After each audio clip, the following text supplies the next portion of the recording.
जैसा कि दोस्तों हमारी इस एक्टिविटी के अगले पार्टिसिपेंट हैं, हमारे सामने बैठे हैं। सर, आपका बहुत बहुत स्वागत है इस सेशन में, क्योंकि आप पहले भी एक्टिविटी में पार्टिसिपेट करते रहे और लोगों को आपकी वीडियो बहुत अच्छी लगी। तो आज फिर हम एक इस जो हमारा चैप्टर है उसको कवर करने की कोशिश कर रहे हैं। तो सर, आपका बहुत बहुत स्वागत है। पहले तो आप अपना परिचय दीजिए। मैं पारांशु में मैं कक्षा 7वीं बी का छात्र हूँ और मेरे टीचर का नाम अजय कुमार है। हाँ, तो दोस्तों जैसा कि हमारे पास सामने जो बच्चा बैठा है उसका नाम पारंश है। पारंश बहुत अच्छे बच्चे हैं, सारा काम ये करके आते हैं और आज भी इस चैप्टर को हमने एक्टिविटी के माध्यम से बच्चों को डिलीवर करने की कोशिश करी है। तो पारंश, आप कौन सी सेक्रेड प्लेस के बारे में बताना चाहोगे? मैं तमिलनाडु के रामेश्वरम तमिलनाडु के बारे में बताना चाहूँगा। हाँ, तो रामेश्वरम द्वीप के बारे में आज बताना चाहेंगे कि रामेश्वरम द्वीप कहाँ पे है, कौन से स्टेट में है। तो पारांश दर्शकों को बताइए कि रामेश्वरम द्वीप है कहाँ पे और ये हमारे चैप्टर में आया क्यों है, कौन सी बात आपने इसके बारे में पढ़ी है?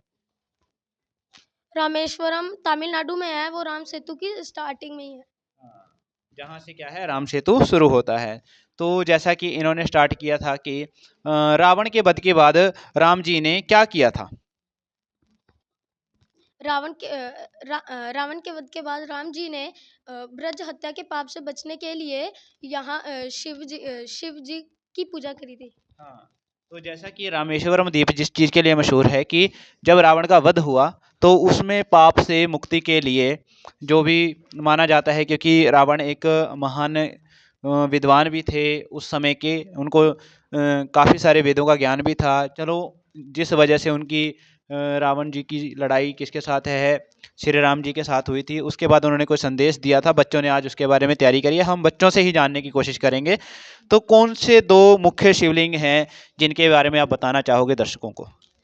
एक शिवलिंग थी रामलिंगम, जिसे माता सीता ने रेत से बनाया था, और दूसरी थी विश्वलिंगम, जिसे हनुमान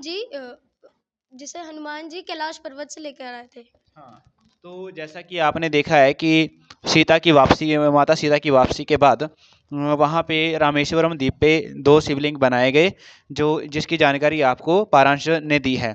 तो गंगा जल का क्या महत्व रहा होगा उस समय में?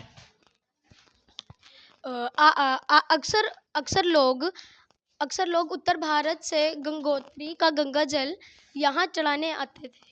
हाँ, तो अब देखो, जो रामेश्वरम द्वीप है उसकी सबसे बड़ी महत्ता क्या है कि गंगा का जो जल है वहाँ पे शिवलिंग के ऊपर चढ़ाया जाता है। मीनिंग, इससे हमें क्या संदेश मिलता होगा कि उत्तर और दक्षिण के जो लोग हैं उनकी एक सद्भावना हो सके।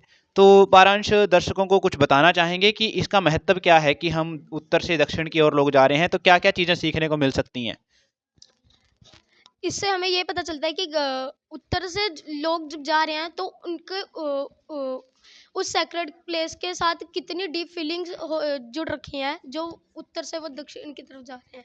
हाँ, बिल्कुल। तो ऐसे क्या है कि जो पिछली प्लेसेस हैं, हमारी सेक्रेट प्लेसेस हैं, उसके बारे में हमें उत्तर और दक्षिण के बीच में जो सद्भावना बनाने की कोशिश इन प्लेसेस के माध्यम से की गई है। तो धन्यवाद पारांश, आपने इतनी महत्वपूर्ण जानकारी हमारे दर्शकों को बताई। उम्मीद करता हूँ कि आप आगे भी ऐसी एक्टिविटी में पार्टिसिपेट करते रहोगे।